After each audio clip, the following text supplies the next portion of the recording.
I'll be damned. A man who pointed a gun at protesters, he gets prosecuted, is criminal, is an attorney, he knows better. Well, he's begging for his record to be expunged because he can't get a fair shake in this world. Let me take you to the video to remind you.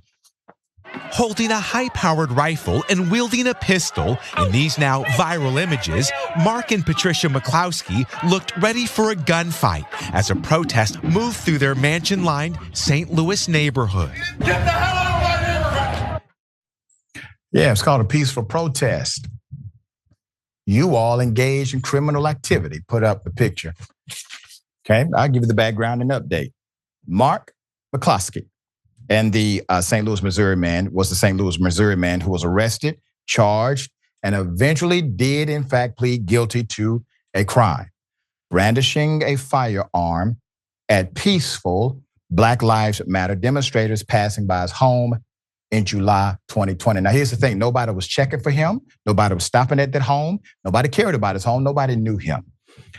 He's now seeking to expunge his pardoned misdemeanor conviction. So McCloskey and his wife, Patricia, gained attention when they stood on the lawn of their central West End mansion, brandishing a Colt AR-15 rifle and a Bryco .380 caliber pistol. Respectively, a peaceful protest was passing by their residence. They claimed they, quote, felt unsafe, end quote, was made even though they were not initially targeted or recognized by the protesters. The protester was like, hey, who are these people? Why are they standing out here with a gun? Does anyone know them? Who are they? There's more. Let's put them up. So McCloskey did plead guilty to a misdemeanor 4th degree assault charge, which they let him off very easy even with that. The wife pleaded guilty to a 2nd degree harassment charge after being convicted. The duo received a pardon from their good buddy Mike Parson. They call him Pardon Parson. Republican governor. Fast forward 2.5 years on Tuesday, January 23rd. The lawyer has filed a 2-page petition to expunge the sole charge of misdemeanor assault from his record. In his filing, the personal injury attorney highlighted that he has kept a clean record for over the past year. Look at that. He has been crime-free for 12 months. You must give this man what he's asking for.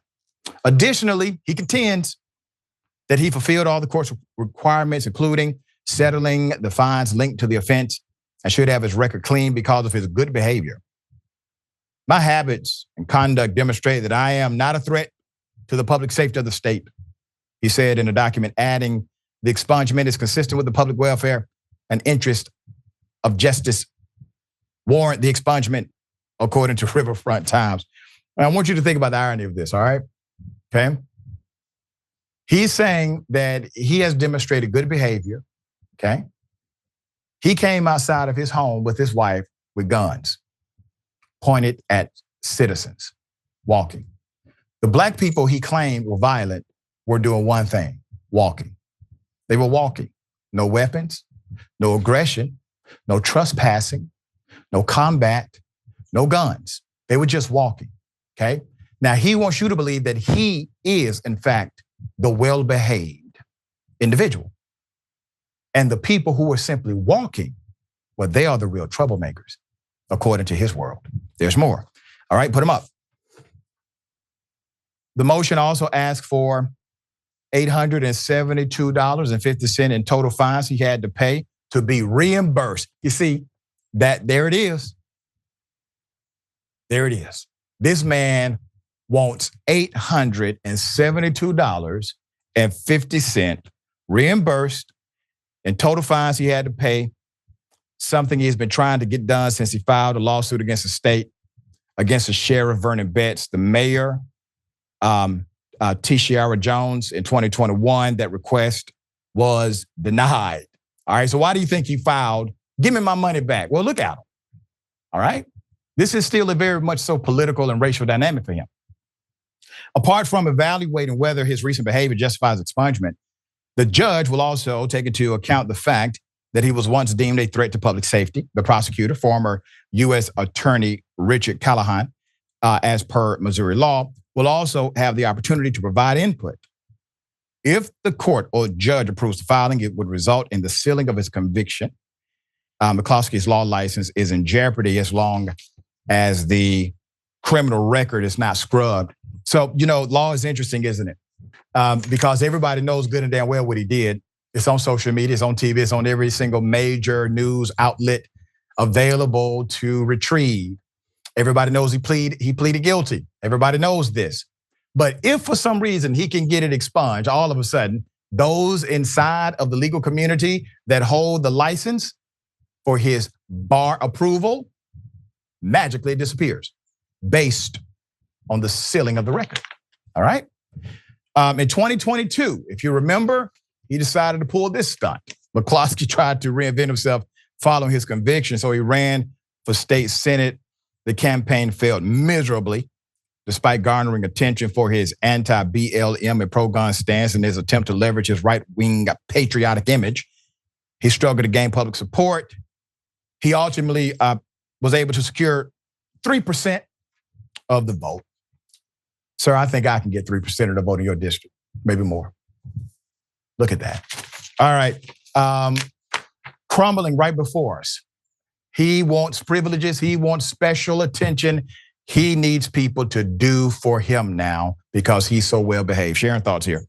Well, he's in the right place for it, and I'm gonna tell you what I mean. Number one, the McCloskeys, him with that rifle, her pointing the handgun in her pedal pushers, are lucky they weren't shot dead. But then they're not black people, okay? In central West End of St. Louis. The prosecution at all of these two derelicts is, I guess, a slight win because St. Louis, there's still a lot of people there, including in the media, that don't understand unequal treatment and the fallout from that, decades, century. They don't understand it at all. East St. Louis burned. St. Louis never did. Not even after the assassination of Martin Luther King Jr., never burned. So it's a slight win. The loss is in this probation and this other thing where they're getting pardoned and the like. It's despicable, but this is still in that area, where Ferguson, you just dip your toe into the street and you're going to be arrested. I don't know of a black person in Ferguson, Missouri that wasn't put in a debtor's prison. Okay, the whole police department was right there on their backs. So they're in the right place for it. The audacity to ask for the $800 and some back. Right. Really? Yeah. So, hopefully the city steps up and actually rebuts the motion. They can do that. It would be quite abnormal for them to do so, but the law permits it.